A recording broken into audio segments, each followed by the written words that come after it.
Saviez-vous que le président algérien Abdelmadjid Tebboune prépare une visite en France pour bientôt? Mais avant ça, je voudrais vous parler du discours du président Assimi Goïta. Lors de son vœu à la nation malienne, il a clairement dit, en tout cas à travers son discours, on comprend que toute médiation telle qu'il a été le cas avec l'Algérie est désormais terminée. C'est-à-dire qu'il n'y aura plus d'intermédiaires dans les situations, en tout cas dans les sujets qui concernent entre Maliens. Les débats et les discussions ou même les négociations seront amenés en interne. Il n'y aura plus jamais un pays intermédiaire qui va convoquer les gouvernements maliens et les terroristes à discuter autour d'une table. Donc là-dessus, on comprend que toute médiation est désormais avortée avec l'Algérie ou même un autre pays. Si l'on regarde la considération que les groupes armés ont vis-à-vis de l'État malien, on comprend très bien cette décision d'Assimi Goïta, puisque ces gens-là, ils font tout pour montrer au gouvernement malien qu'il n'est pas leur gouvernement.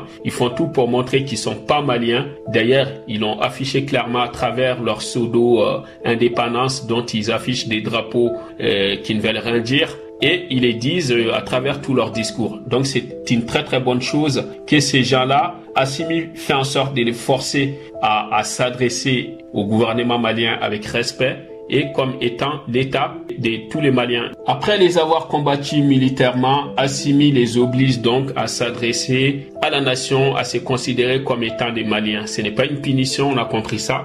Mais c'est pas un autre pays qui va intervenir, qui va convoquer à chaque fois les gouvernements, qui va convoquer des groupes armés et qui va organiser comme bon lui semble des sujets qui concernent les problèmes internes du Mali. On a vu que ça n'a jamais résolu, ça n'a jamais baissé les tensions. Au contraire, ça n'a fait qu'alimenter, puisque les gouvernements maliens, on s'en souvient, lors des sanctions de la CEDEAO, bien sûr, il a soutenu l'État malien en faisant une ouverture de sa porte pour qu'il y ait une circulation entre le Mali et l'Algérie. Mais par contre, il a clairement dit à plusieurs reprises dans la presse que les gouvernements maliens ne souhaitent pas établir l'accord d'Alger, en tout cas appliquer l'accord d'Alger. Et donc, il a critiqué à plusieurs reprises les gouvernements maliens. Et ça, on a vu à plusieurs reprises. Cette médiation ne sert à rien, elle ne résoudra pas les problèmes. Toujours est-il que l'Algérie ne doit pas considérer le Mali comme son ennemi. On l'a dit plusieurs fois dans l'histoire. Le Mali a envoyé ses enfants avec les Algériens pour l'indépendance de l'Algérie.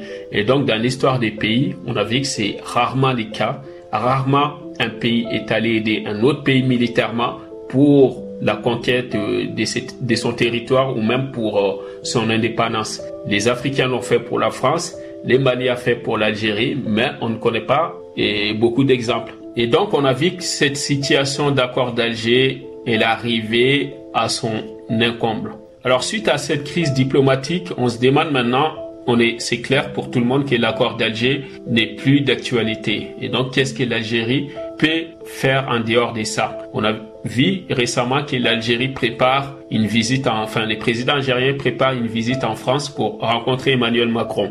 Et donc, on sait que ça ne peut, en tout cas, les sujets de Sahel sera central dans la discussion qu'ils vont avoir. Et comme par hasard, ça arrive au moment où les Mali et l'Algérie ont définitivement et chacun exprimé son mécontentement envers l'autre. D'ailleurs, on comprend que l'Algérie et la France, médiatiquement, ils font semblant souvent d'être en désaccord, d'être des pays ennemis, mais en réalité, ils font beaucoup de choses ensemble.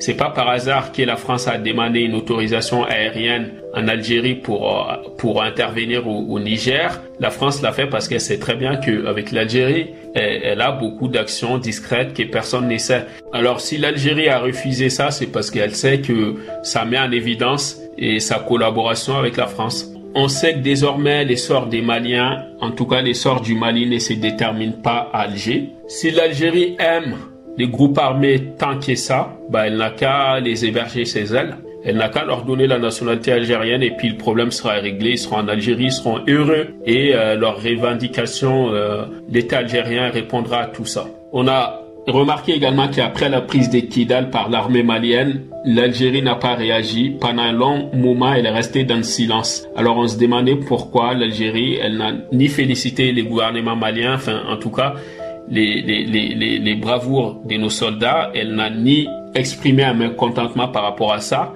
Donc elle a pris le temps de digérer ça, elle a pris le temps de faire son deuil Et ensuite, elle est sortie d'un coup avec une réunion avec des groupes armés, avec l'imam Diko, et sans concertation avec les gouvernements maliens. Donc, on a compris que elle préparait déjà, elle a commencé à partir de là à préparer les plans B de la situation, en tout cas de la suite d'accord d'Alger qui est mort-né. Peu importe les changements de stratégie, le gouvernement malien est déterminé à défendre son territoire. Une portion du territoire ne sera pas laissée aux groupes armés.